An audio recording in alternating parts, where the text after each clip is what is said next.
Hello, welcome to TechWeb Dots. Today, I am going to discuss how you can deploy two Azure functions in a function app. And this session is part of Azure Functions with Python for Beginner series.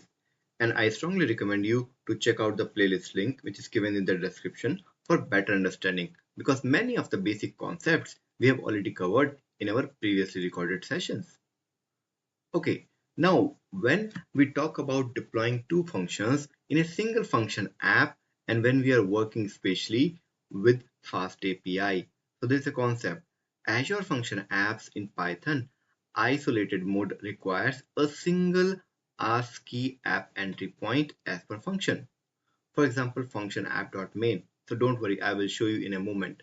But it can support multiple routes, right? And that works as your next function or another function. You do not need to create a separate FastAPI instance for each function. Rather, you create one FastAPI app and you can define multiple routes. And how those will look like? For example, this is the first one and this is the second one. So this is the only difference when you are creating a different route in the same file or you are creating another function that will also represent your second URL or your second route. Let me show you our Visual Studio code that we have been using in this course so far. This is our Visual Studio and this is the same solution that we were using in our previously recorded sessions. Okay, let me open a terminal to show you how it should look like. So first of all, let's activate the environment first. Let me go to my README file. So you can see there is one change, and that one change is nothing. It is just minor modification that I made in my README file. Okay, from README we can quickly activate our environment. So let me go here, copy this command. Very simple. This command is also available for you as well. So don't worry about any of the thing. The link of this is also given in the description of this video. So my command is activated now. My environment is activated now actually, right? And if I run this, func start, hit enter. So it should give me a URL and that we have already seen in our previous sessions.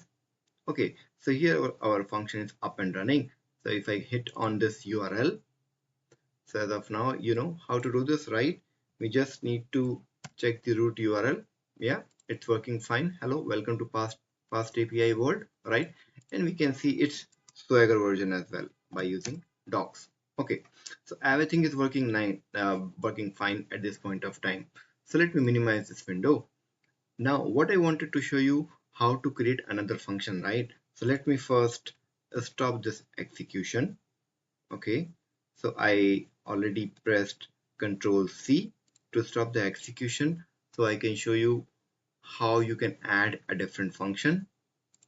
So if I click here and if from your control panel, okay, let me minimize this window for a moment. If you try, for example, this is your function app.py, right?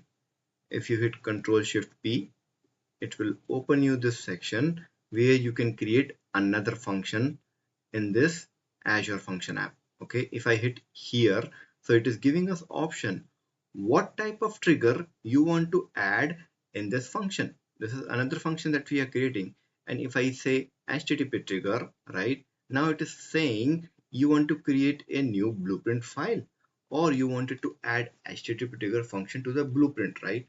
So we are not using the blueprint way for adding our function to the function app, right? We are simply adding a normal one, add http trigger function to an existing file.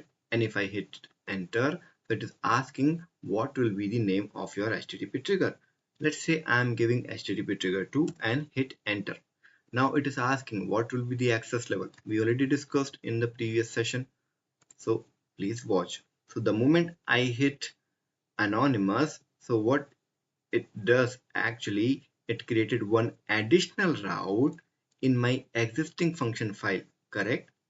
So even function itself, when we are creating new function, it is just creating another route for us. You can see here, right?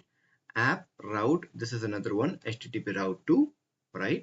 And this is the normal our http function, right? Http trigger function, normal one.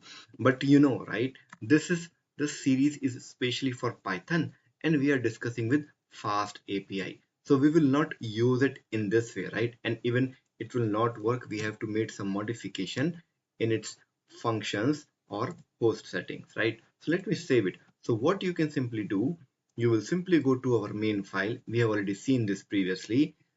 Instead of using this, what I will do, I will create a two different route. Let's say first and second.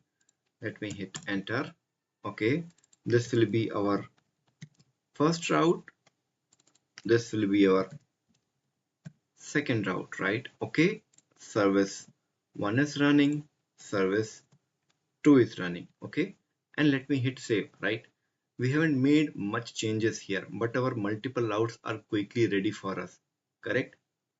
Okay, if we see from the changes point of view, two simple changes, right? In the function app, if you see here, there's no change.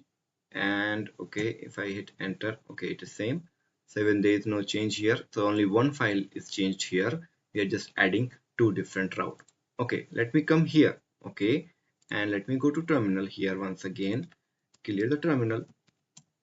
Okay, and now type func start. Okay, and hit enter.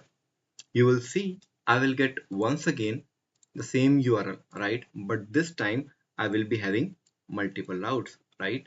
And if I click on this URL once again, okay, again I can click go by using first, right? Hit enter. I can see service 1 is running, and if I hit here second route, hit enter, I can see service 2 is running, and even my Swagger is also ready, right? Hit see, so I can see everything here, right? Handy. I can check here, it is get, post, execute, right? Now we have seen our changes are working fine. So what is next? Now we have to create a one zip folder so we can zip deploy this function and we can see how it's working on the Azure portal. So let me open the folder where I have this solution. So let me reveal in file explorer. Okay, and let me create one zip file here. Okay, a zip folder, fast, let's say Python fast API. Okay, hit enter. So what are the files that we will provide here? Number one, requirement.txt, right? The main file. Number two, the host.json file, right? Our function app file, which is the main one. Our init file, which is optional but good to have it. Okay, and we have what our func ignore file we can have here. So what else? So if we check our zip folder, so we have main, host, func ignore, init file. Okay, and we have our function app main file and the requirement. We can also have here our function.json file, right? But it's okay, it will work with this setup. So our zip file is ready. Let me go back to our Windows PowerShell from where I can easily push this file to our Azure console. If you see, this is our same function app that we were using in our previous sessions. Okay, so let me minimize this. As of now, there is no function. Let me minimize this one and try to deploy the function. So let me go to Windows PowerShell. So my command is already ready. Here, AZ function app deployment, source config zip, resource group demo rg, name function app fast API, and this is the path from where I am picking my Python fast API zip. Okay, and I've already logged in, right? You know what are the steps needs to be taken here. And if I hit enter, it will start deploying my this version to the Azure console. So let's wait for a moment. Okay, it took around 1 minute, but it gave me a success message, which is 202, and it is also returning our deployment logs, right? It is successfully deployed. Let's check on the Azure portal. I hit on the refresh. Okay, so it's loading now. I can see my function API is available. So if I click on browse, so it should display our message, but we should also able to hit our first route, right? Oh, it's a mistake, right? No worries. Hit enter. I can see, okay, service 1 is running. If I show you, right? And if I hit enter, second, my service 2 is also running, right? So both are working fine. I hope you like the video. If you are having a question in your mind, right, why we are not creating a dedicated individual new instance of the fast API, right? I've already shown you. Let me go back to the presentation now. So we know, right, the ASCII app entry point, it will be only one per function. It cannot be two, right? So it will be only single instance of your function. But let me know if you have seen such implementation where in a single function app we can have two different new instances of the fast API. Okay, because I have seen a bit around it. For example, if you wanted to have your own first API.py or second API.py, right, and you wanted to manage them separately, so further that will lead you to the next level of Python 3.11 is only supported for that, and Python 3.12, Python 3.13 not supporting. Maybe that will lead you to the next level, the gRPCIO or Azure Function Worker Package installation. And further, the Visual Studio C++ build tools, right? So I tried that, but there were multiple issues that I have seen, like can't find the top level function, and even this C++ builder tool is of 7 to 8 GB of space, right? So this type of solution I will not recommend. So I will recommend to create your additional route in a single Azure function, and that will solve your issue. Okay. So I hope you like this video. Your one like, one comment, one share, one subscribe is really help and motivate us to create more such content. And I will see you in the next video where we will discuss how you can use the local environment variables to have your secret values and secret things, right?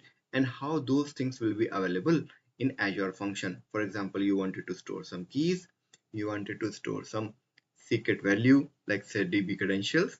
Okay, so I will see you in the next video. Till then, bye bye, take care.